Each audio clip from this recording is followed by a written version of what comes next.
Boys, abi ninyo mga boys, dire sa kalibutan duha ra gigama ang buutan ug ang salbays. Mao na kita mga lalaki, di ba kita mga lalaki ug sa English pa kay kuan man ta kanang man man ta man. So ang man kay 3 ka letters na siya, M A ug N, di ba? Sim na sa God, pila ka letters ang God, di ba? Tulor sad G O D, di ba? Ug ari po ka sa babae, ang babae kay woman, di ba?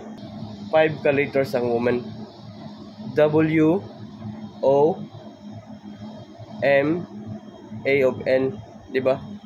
Same na sila sa 7.